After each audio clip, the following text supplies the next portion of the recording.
ফেনী ও নোয়াখালীতে নদীর পানি কমলেও প্লাবিত হচ্ছে নতুন নতুন এলাকা। ফেনীতে 4 উপজেলায় প্লাবিত হয়েছে শতাধিক গ্রাম। অন্যদিকে নোয়াখালীতে জলাবদ্ধতার কবলে পৌর এলাকার 5 উপজেলার কয়েক লাখ মানুষ। এ বিষয়ে বিস্তারিত জানাতে ফেনীর ছাগলনাইয়া থেকে সহকর্মী সোলাইমান ডালিম এবং নোয়াখালীর মাইজদি থেকে আমাদের সঙ্গে যুক্ত আছেন সহকর্মী নাসিম শুভ। শুরুতেই যাব ফেনীতে, শুরুতে নোয়াখালীতে যেতে চাই। শুভ, এখনো বৃষ্টি পড়ছে, জানাবেন যে নোয়াখালীতে নতুন করে কোন কোন এলাকা প্লাবিত হলো, এই মুহূর্তে যোগাযোগ রক্ষা করা সম্ভব হচ্ছে কিনা, কি ধরনের উদ্যোগ নেওয়া হচ্ছে বন্যা মোকাবিলায়?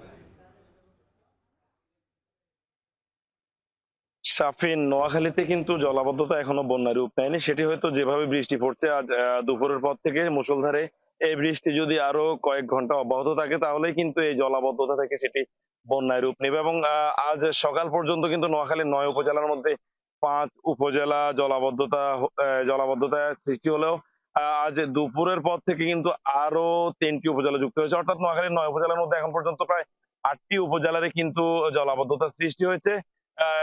বাকি যে 3টে নতুন করে উপজেলা সংযুক্ত হয়েছে সেগুলো হচ্ছে সোনাইমুড়ি, সেনবাগ এবং বেগমগঞ্জ উপজেলা। এই 3 উপজেলায়ও আজ দুপুরের পর থেকে নতুন করে পানি উঠতে শুরু করেছে, জলাবদ্ধতায় আবদ্ধ হতে শুরু করেছে মানুষ। যার ফলশ্রুতিতে কিন্তু পুরো নোয়াখালী জেলার 9টি উপজেলার মধ্যে 8 উপজেলার প্রায় 20 লাখের মতো মানুষ রয়েছে, যারা কিন্তু ইতোমধ্যে প্রায় পানিবন্দী হয়ে পড়েছেন এবং তাদের যার ফলশ্রুতিতে তারা চরম দুর্ভোগে দিনাতিপাত করতে হচ্ছে। এদিকে নোয়াখালী জেলা প্রশাসনের পক্ষ থেকে 400টির মতো আশ্রয় কেন্দ্র চালু করা হয়েছে, যেগুলোর মধ্যে এখন পর্যন্ত প্রায় 20টির বেশি আশ্রয় কেন্দ্রে প্রায় 4 শতাধিক পরিবার আশ্রয় নিয়েছেন। এছাড়া অনেকেই আশ্রয় কেন্দ্রে যাওয়ার প্রস্তুতি নিচ্ছেন বলে আমরা জানতে পেরেছি। এদিকে আশ্রয় কেন্দ্রগুলোতে যারা গেছেন তাদের জন্য জেলা প্রশাসনের পক্ষ থেকে শুকনো খাবারের জরুরি ভিত্তিতে ব্যবস্থা করা হয়েছে বলে আমরা জানতে পেরেছি। পাশাপাশি যোগাযোগের যে বিষয়টি বলছে সেটি হচ্ছে গত 3 দিন থেকে কার্যত নোয়াখালীর যেই সড়কের যোগাযোগ ব্যবস্থা সেটি অনেক ক্ষেত্রেই অচল হয়ে আছে, কারণ গ্রামীণ জনপদের সড়কগুলো রয়েছে সেগুলো কিন্তু গত 3 দিন থেকে পানিতে নিমজ্জিত হয়ে আছে। জলাবদ্ধতার কারণে কিন্তু গ্রামীণ সড়কগুলো, যেগুলো মাটির সড়ক, কাঁচা সড়ক, সেগুলোর অনেকাংশে ভেঙে গেছে, অনেক ক্ষয়ক্ষতি হয়েছে। আমরা খবর পেয়েছি, আমরা এলজিডি থেকে জানতে পেরেছি গ্রামীণ যে সড়কগুলো ক্ষয়ক্ষতি হয়েছে সেগুলো চলাচলের উপযোগী জরুরি ভিত্তিতে করার জন্য কিন্তু তারা প্রয়োজনীয় যে রোড ম্যাপ সেটি করছেন। পাশাপাশি পানি উন্নয়ন বোর্ড বলছে গতকাল বিকেল থেকে আজ বিকাল পর্যন্ত, মানে এই সময় থেকে 24 ঘন্টা আগে ঠিক নোয়াখালীতে পানি, এখন যে পরিমাণ পানি আছে তার থেকে প্রায় 8 সেন্টিমিটার পানি নিচে ছিল, অর্থাৎ 8 সেন্টিমিটার কিন্তু পানি বেড়েছে।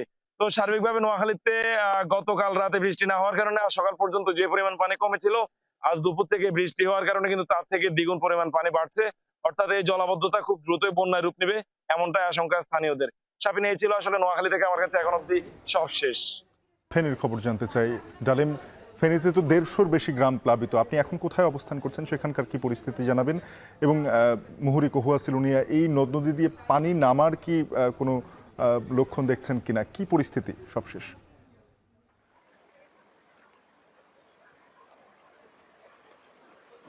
সাফিন, দুপুর 2টোর সংবাদে আমরা ফেনীর ছাগলনাইয়ার বন্যা পরিস্থিতি দেখিয়েছি। সেখানে দেখেছি যে জনপদ পেরিয়ে কিন্তু বন্যার পানি সড়কের উপর দিয়ে যাচ্ছে। এখন আমরা আছি ফেনীর উত্তরের জনপদ ফুলগাজীতে। দেখেছি আমরা এখানে যে সকালে যে পরিস্থিতি আমরা দেখেছিলাম, যেখানে হাঁটু পানি ছিল সেখানে এখন কোমর পরিমাণ পানি। আমরা আপনাদেরকে যেটি দেখাচ্ছি সেটি হচ্ছে যে ফেনী ফুলগাজী পরশুরাম বিলোনিয়া সড়ক, এই সড়কের উপর দিয়ে এখনো কিন্তু পানি যাচ্ছে। অপরদিকে পরশুরামের এবং ফুলগাজীর যে নিম্নাঞ্চলগুলো রয়েছে সেখানে কোথাও বুক পানি, কোথাও আবার কোমর পানি রয়েছে। অনেকের গর্ভসূচি কিন্তু ইতিমধ্যেই ডুবে রয়েছে, যার ফলশ্রুতিতে কিন্তু 150 শতাধিকের মতো গ্রাম কিন্তু প্লাবিত হয়েছে। পানি উন্নয়ন বোর্ডের সাথে আমরা কথা বলেছি। পানি উন্নয়ন বোর্ড আমাদেরকে যেটি জানিয়েছেন যে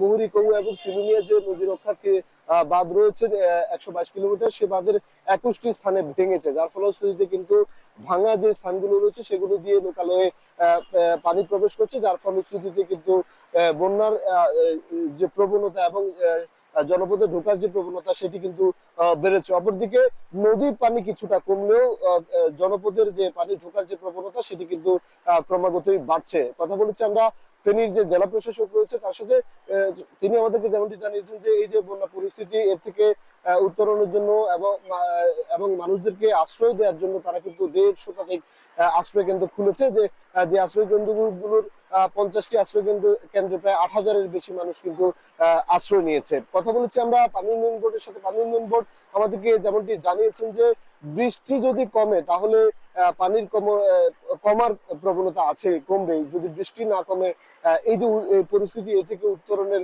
সহসা কিন্তু তারা কিছু দেখছেন না। অপরদিকে আমরা কথা বলেছি আবহাওয়া অফিসের সাথে, তারা আমাদেরকে যেমনটি জানিয়েছেন যে গত দুদিন আগে যে পরিমাণ বৃষ্টি হয়েছিল, একদিনে 404 মিলিমিটার বৃষ্টি, সেই প্রবণতাটা এবং সেই পরিস্থিতিটা কিছুটা কমেছে, বৃষ্টির পরিমাণ কমেছে, তবে থেমে থেমে বৃষ্টি হচ্ছে। যে আবহাওয়া অফিস যেটি জানিয়েছে যে গত 24 ঘন্টায় প্রায় 85 মিলিমিটারের মতো বৃষ্টি হয়েছে। অপরদিকে ফেনীর যে ফুলগাজী, পরশুরাম, ছাগলনাইয়া 3টি উপজেলা প্লাবিত ছিল গতকাল। আজকে সেই অবস্থায় কিন্তু ফেনী সদর, দাগনভূঞা উপজেলা এবং পাশের যে উপজেলাগুলো রয়েছে সেগুলোতেও পানির যে পরিস্থিতি সেটি হয়েছে।